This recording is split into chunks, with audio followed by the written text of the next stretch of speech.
Hi, everyone. So you've shared some really insightful material with us exploring diverse perspectives on race relations in America. It's quite a document. It really is. Dated April 28th, 2025. It definitely covers a lot of ground. History, current issues, media, the Well, works. and it can feel a bit overwhelming, right?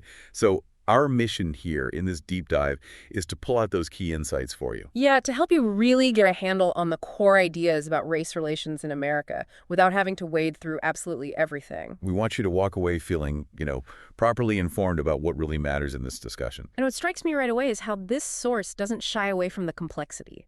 It tackles the history head on. It really does start at the beginning, doesn't it? Pointing to the arrival of enslaved Africans way back in the early 17th century. Which is just fundamental. The source frames this as the very origin point of systemic racism in America, a foundational element. It's a stark reminder this isn't a recent thing. It's woven right into the nation's history from the start. And the material stresses how the legal establishment of slavery wasn't just about economics. It created a social hierarchy, with deep inequalities. Inequalities that we still see the echoes of today.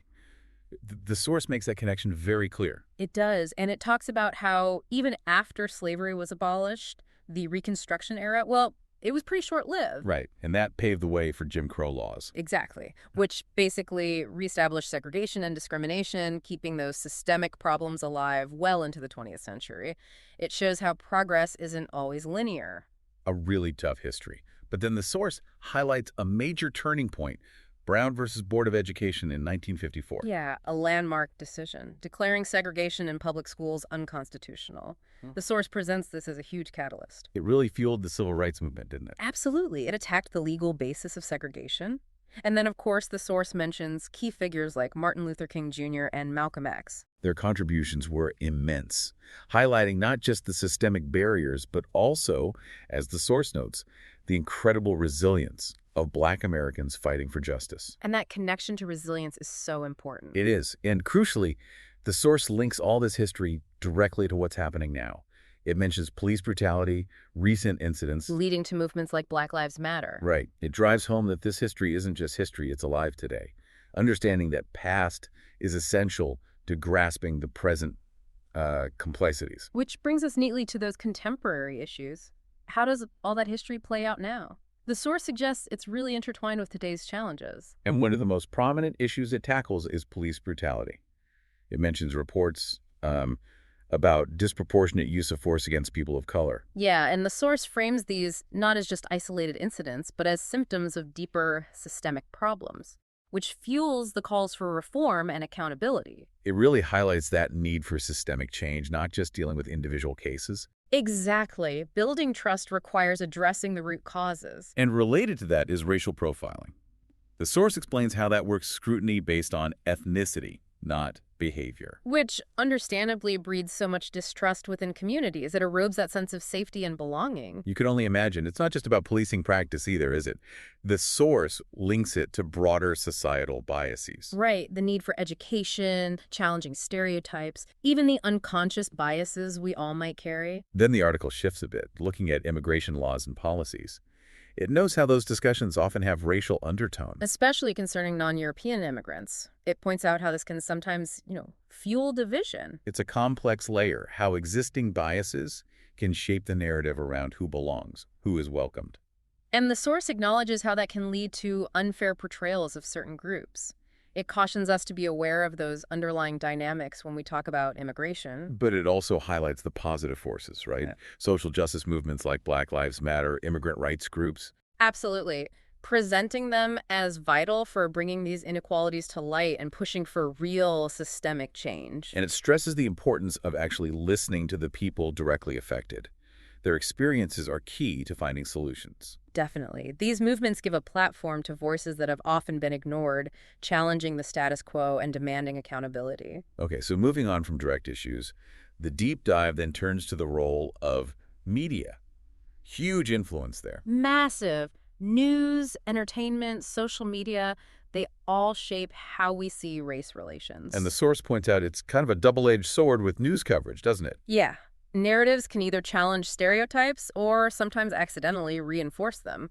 Think about how stories on crime or protests are framed. That framing makes such a difference to public perception. It really does. And it's not just news. Entertainment media plays a huge part too. Representation, right? Yeah. Seeing yourself on screen or not seeing yourself? Exactly. It can provide visibility, build empathy, or it can perpetuate harmful stereotypes that bleed into real-world interactions. It can foster connection or hostility. That psychological impact is powerful. Being seen or being misrepresented or just being invisible. But then there's social media, which the source calls a bit of a game changer. How so? Well, it allows individuals to share their own stories, their lived experiences directly, bypassing traditional gatekeepers. Ah, okay. So challenging those mainstream narratives. Precisely. It can bring attention to injustices that might otherwise be overlooked. It amplifies diverse perspectives. That sounds incredibly powerful. Democratizing the conversation, in a way. It can be. But the source also adds a necessary caution. Which is? The potential downsides. Misinformation spreads incredibly fast on social media, and echo chambers can just reinforce the biases people already have. Right, so powerful tool, but one to be used and consumed critically. Definitely. Which leads nicely into the next section, the importance of personal narratives. This feels really key. Moving beyond statistics and really understanding lived experiences. Absolutely. The source argues these stories are vital for grasping the human dimension of race relations. They offer insights data alone can't. It gives an example, I think, a young African-American woman's experience with profiling. Yes. And hearing how that impacted her sense of safety, her feeling of belonging, it makes the issue real. It's not abstract anymore. It highlights the need for dialogue about justice. And there's another story, too, about a Hispanic family's immigration journey. Right, showing the challenges they faced, the struggle for acceptance, how heritage shapes identity. It illustrates that intersection of race, culture, personal experience. And it's important that it includes stories from Asian American communities, too. Crucial, reminding us that Asian American isn't a monolith. There's huge diversity within racial groups, unique experiences with racism, identity, culture. These stories fight against simplistic portrayals. So the main point here is that listening to these voices builds empathy.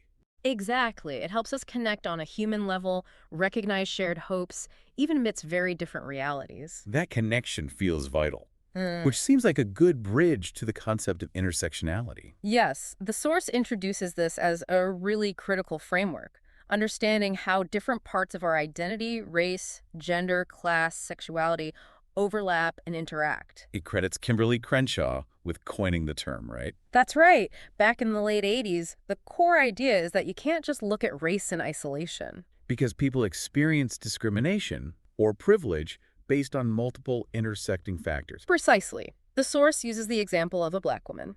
Her experiences are shaped by both her race and her gender, leading to unique biases she might face, different from white women or Black men. You can't understand her reality by just looking at one or the other. Exactly. And it's not just race and gender. The source brings up economic status, too. How so? Well, a low-income person of color might face very different systemic barriers compared to someone more affluent within the same racial group. Class intersects with race. So applying this intersectional lens gives a much clearer, more nuanced picture. It's essential for understanding the complex realities, especially for marginalized groups, and for figuring out how to tackle inequalities effectively. Okay, that makes sense. Now let's shift focus to education. The source sees this as a really pivotal area. Hugely important. Education shapes perspectives from a young age. And the curriculum itself is key. It can either kind of perpetuate stereotypes. Or it can actively foster inclusion by teaching diverse histories, diverse narratives. What's taught and what's left out matters enormously. It's not just what is taught, though, is it? It's also how. Absolutely. The source stresses the role of educators. Culturally responsive teaching, proper training, professional development. It's all crucial. Teachers need the tools to handle these often sensitive conversations about race respectfully and effectively, creating that safe space for learning. Right. And it's interesting, the article suggests integrating these discussions across the curriculum, not just in history or social studies. Like where else? Literature, science, even math. Showing how concepts of race and inequality connect to all sorts of areas. It makes the understanding more holistic. That's a really interesting approach. Makes it less siloed. Yeah. And it also mentions practical stuff like community projects, service learning, getting students engaged with real-world contexts. So education has huge potential. Which brings us, I guess, to the bigger picture. policy and systemic change. The final piece of the puzzle, really.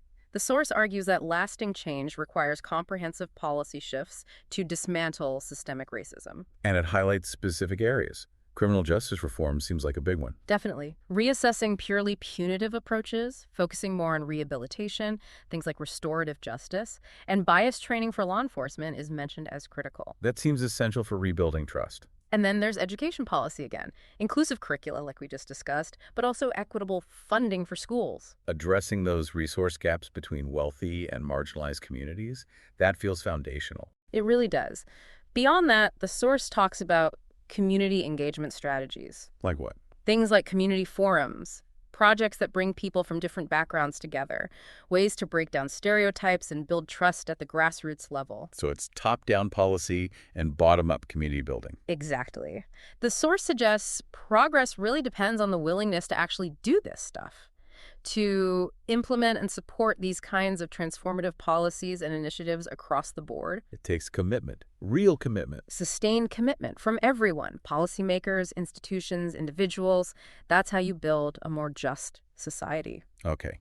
So, wrapping up this deep dive into the source material, it's crystal clear that understanding race relations in America is incredibly multifaceted. So many diverse experiences, histories, perspectives to consider. It's complex. And it's not just about individual attitudes, is it? It's deeply tied to our societal structures, our cultural narratives, things built up over centuries. Absolutely. The source really hammers home that point. Yeah. And the need for empathy, for real dialogue. Even when it's uncomfortable. Especially when it's uncomfortable, maybe. To dismantle those stereotypes. And recognizing how history continues to shape today's world. That's vital. Ultimately, the source suggests building a truly inclusive society isn't a solo job. It takes collective effort. Yeah, through education, through advocacy, through community engagement, uplifting marginalized voices, seeking justice where inequality persists. It's an ongoing journey, isn't it? Not a destination you just arrive at. Definitely requires continuous work, reflection, action from all of us. So on that note, maybe here's something for you, the listener, to think about. Pick one area we touched on today. Maybe media representation, maybe a historical moment like Reconstruction, or a current issue like racial profiling. Yeah, pick one thing that stood out to you. And then actively try to seek out different perspectives on just that one topic. Look for them in your own life, in your community, maybe online from credible sources. Because that journey of understanding, like we said, it's continuous. It really needs that active engagement from each of us.